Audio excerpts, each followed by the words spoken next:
credit abuse resistance education. When you go shopping, you've got to, the first thing you want to do is start asking yourself, do I really need to make this purchase, or is this something that I want? Do I have to have the latest iPhone? Do I have to have the latest iPod? Okay, do I need the designer jeans? Or can I just get by with, the 20-buck jeans at Costco, which is what I buy? Do I need the latest laptop? And the biggest area, one huge area where we see a lot of credit card debt is food. Food. McDonald's did a study, and it showed that if you came with $5 in your pocket, you weren't going to spend more than $5, right? Obviously. If you came with a credit card, the average charge was $8.75 because you can, because you have a credit card. You're going to buy more, or you're going to treat one of your buddies. So we urge and stress never use credit cards to buy food or small items, items under 10 or 20 bucks. Don't use your credit card, use cash. For big ticket items, unless you've saved money, you're probably going to use a credit card. And this is a word that it's kind of dropped out of our vocabulary almost, the word save. In the old days, in my day, we didn't even have credit cards. You saved your money and you bought something. And yeah, life was simpler, but we didn't have many bankruptcies either.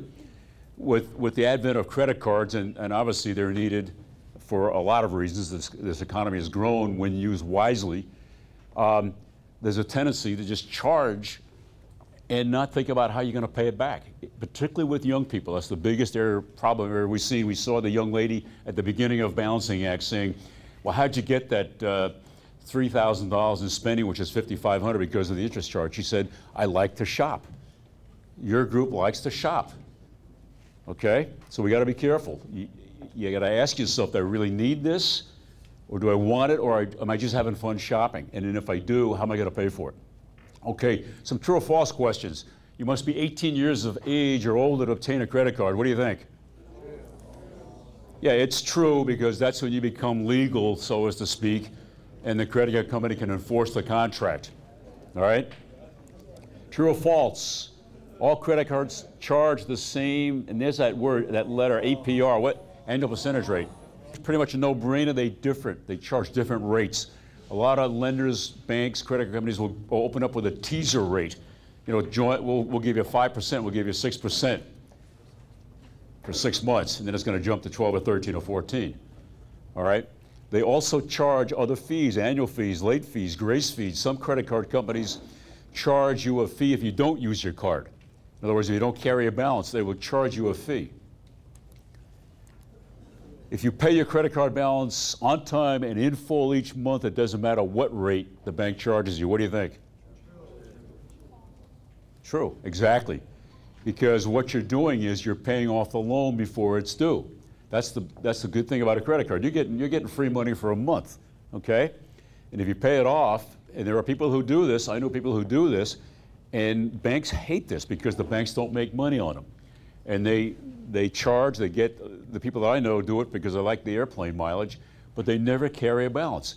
In the banking industry, you are known as a deadbeat if you don't carry a balance. It's kind of bizarre, but you're a deadbeat. What the banks want are revolvers. They want you to not pay off that balance and revolve the balance. That's where they make the money. They charge you interest on that unpaid balance every month. So if you can borrow the money for 30 days and then pay it all off, you've got a heck of a deal. You've borrowed money for 25 to 30 days and you haven't paid anything for it. True or false? You pay no interest on a debit card. What do you think? True. Yeah, exactly, because a debit card is your money, right?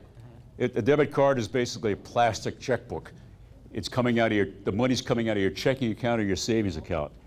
What you have to watch out for in this day and age is not going over your balance. It's just like when you write a check and you get it in, it comes back NSF, non-sufficient funds. Same thing with here. This has become a profit center for banks and credit card companies because they ding you usually with about a $35 charge.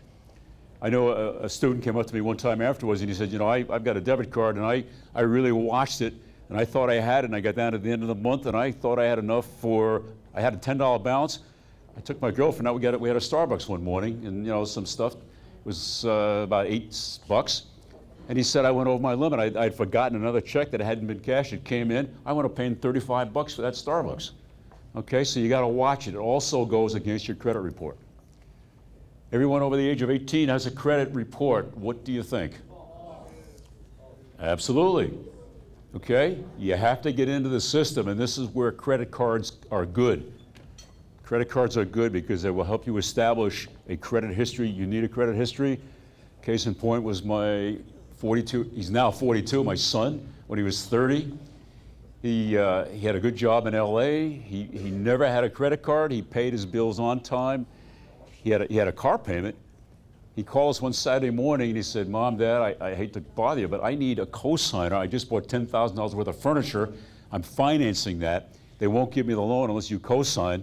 I said, Dave, you got to be kidding me. You've been working for 8 years. He says, I know, but I have no credit history. He wasn't in the system because he never had a credit card. He never incurred debt. So from that point of view, having a credit card and using it wisely will establish a credit history for you, which you're going to need. You're going to need a credit history to live and to do business. True or false? If you're late in making payments, what do you think? Yeah, no brainer. True. Usually the rate now is about 33% to 35%. That 12% rate jumps up. And just think about that. You're carrying $2,000 or $3,000 and you're trying to pay it off, and a third of that monthly payment is going to pay the interest. It's going to take, there's the 20 years, there's the 10 years to pay it off. And you're going to enjoy paying off that hamburger you bought 10 years ago, and that shake. You've been paying for it for 10 years, okay? All right. True or false, missing 1 or 2 credit card payments won't hurt your credit rating? Absolutely false. Okay, so here you are, you're trying to build a credit history. What you do at 18 has consequences when you're 25. So you're trying to build a credit history. One big strike that you have against you is you're young, you just got into the ball game, right? You're just starting to use your card. When you're in 10, 15 years, and you've got mortgage payments and car payments and credit cards, you're building a credit history. That's a big plus on your score, your credit score. But when you're like you, the biggest thing you can do to develop a good score is to make your payments on time and never be late. Conversely, if you miss a payment, it's a killer. It's going to kill you and your credit score because it's a major component for your score right now at your stage in life. All right? It'll stay on your report for up to 7 years. And this is another killer. It stays on your report card for 7 years.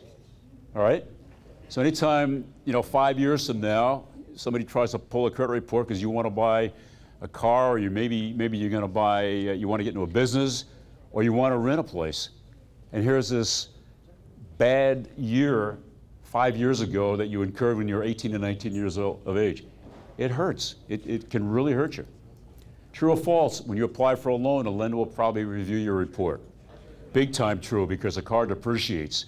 And car salespeople won't even waste their time with you anymore. The first thing they do when they get you on the lot is to check out your credit history. They'll call it right into the office. They ask you for your driver's license. And you may be there for 5 minutes and they'll say, well, we just found out you can't qualify for this loan, so you might as well leave right now.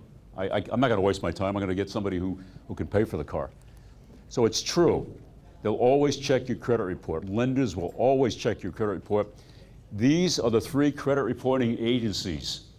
Anybody ever heard of Experian, Equifax, or TransUnion? Okay. I usually get 10 hands out of a group of 200 or 300, 400.